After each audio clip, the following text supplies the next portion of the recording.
म्हणजे 50 वर्ष झाले माझ्या वाऱ्या मलकापूरला. मी लय आजात होते. मला पण बोलायला येत नव्हतं, माणूस ओळखत नव्हतं, जेवायला सुद्धा येत नव्हतं, कुणाला काय बोलावं सुद्धा कळत नव्हतं. मग तसल्या आजारामधून मला बाप्पानी नीट केले. मग पुन्हा कसं झालं म्हणजे संसारामध्ये माझ्या दिलेल्या घरात 27 एकर जमीन असताना बी आम्हाला दाखवून वर्षाला एवढं इकून खात आमचं सगळं उजाड झालं.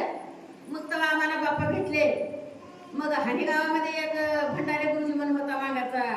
तो भंडारे गुरुजी आम्हाला इथं मलकापूरला असं आहे म्हणून सांगितला आणि त्याच्या पत्यावर आम्हाला इकडे बोलून आणले. मग एक वारी झाली. पुन्हा बाप्पाने आम्हाला सांगितले 6व्या महिन्याला यायचं. त्या 6व्या महिन्यात आल्यानंतर मग चांगले हुशार झाले, चांगलं बोलायला लागले, जेवण करायला लागले, कुणाला काय बोलावं सगळं कळायला लागलं. मग तेव्हापासून आमचा संसार जरा सुधारलं. मग संसारात सुखी असताना मला इच्छा झाली. बाप्पा म्हणले मला ह्या घरात काहीच मला सुख लागत नाही, मग मला कुठेतरी प्लॅट बघून द्या. तर बाप्पाने म्हणले बरं म्हणून मान घातले. मग तेव्हापासून बाप्पाने पुढे एकाच वर्षामध्ये ध्येय ठेवले. मग आम्ही चालत गंगापूरला पादयात्रेत जात असताना ते बाप्पाने आप्पाला सांगितले. आप्पानी मला काय केले वाटत सांगितले तुम्हाला मार्च महिन्यामध्ये 24 तारखेला तुम्हाला प्लॉट भेटणार आहे. मग तेवढं ऐकून घेतले. मग त्या दिवशी वाट बघत होते मी. मग सकाळी 12 पर्यंत वाट बघितली. आज आप्पानी आम्हाला तारीख दिलेलं आहे.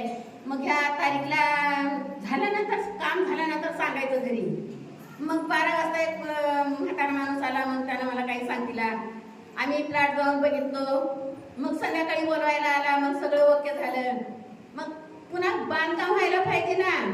आमच्याजवळ तर काहीच नाही. आम्हाला जेवायला सुद्धा नीट मिळत नसतं. पण आमच्याजवळ काय होतं असलेलं दागदागिने सगळं विकलं तरी आमच्याजवळ 3.5 लाख होते फक्त. त्या 3.5 लाखामध्ये बांधकाम आपण आपाच्या हातावर सुरू केलं.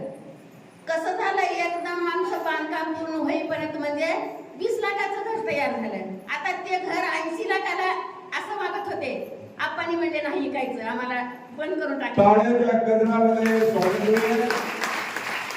तेलंगणा राज्यामध्ये सुलोचना आंध्रांची ఎవరెవరు వచ్చారో వాళ్ళకందరికీ చెప్పమంటారా మహారాజు. ఈ రోజు పొదటికి 8 రోజుల నుంచి ఆదివారం నుంచి నాకు మోకాలు నొప్పి మోచేయి నొప్పి మళ్ళా జ్వరము కూర్చుంటే లేవటానికి రానట్టు అన్న భయంకర అయిపోయింది. మరి నేను బుధవారం మంగళవారం నాడు రావడానికి నాకేమీ శక్తి లేదు. మరి పప్ప కళ్ళలో వచ్చి నాకు చిన్న పిల్లల లెక్క వచ్చి నాకు పెట్టించే నేను మల్కాపూర్ ఈరోజు వచ్చిన. ఇగో రాత్రి వచ్చి గుడిలో పండుకున్నా. నాకు ఆరామైంది, పట్టుతానికి వచ్చింది, లేవటానికి వచ్చింది. నాకు వీళ్ళ ఎటికెలు వెనక చేయటానికి రాలేదు. మరి ఇప్పుడు నేను వచ్చి కూర్చుంటున్నా, లేస్తున్నా, మంచిగా మాట్లాడుతున్నా. ఈరోజు నాకు ఆరాం ఉన్నది. ఈ మల్కాపూర్ 50 సంవత్సరాల నుంచి నేను వస్తా. బప్పా ధ్యానం చేస్తే ఇప్పుడు నేను పండుకున్నప్పుడు నాకు జ్వరం ఎక్కువ అవుతుంది. మరి ఏకనాథ్ అప్ప, సుభాష్ అప్ప, గురుదేవ్ దత్త, ఏకనాథ్ అప్ప అనుకుంటా నేను నిద్ర చేస్తే నాకు తెల్లారిందాక నాకు ఆరాం అయిపోతుంది. అట్లా ఈ మల్కాపూర్ ఖ్యాతి ఉంది. మాకు ఎప్పుడు ధ్యానం చేస్తే అప్పుడు మాకు సాక్షాత్కరిస్తాడు అప్ప. ఏకనాథ్ అప్ప ఏ రూపంలోనే కానీ కళ్ళలో నజర్ కనిపిస్తాడు, అప్పుడే మాయమైపోతాడు. మరి నా రోగం తక్కువ అయిపోతుంది. అట్లా ఉన్నది. ఇంకా ఎవరైనా చెప్పేది ఉంటే వాళ్ళకి కూడా టైం దొరకాలి. కొంచెం అంతా చెప్పి నేను సాధ్యస్తాను.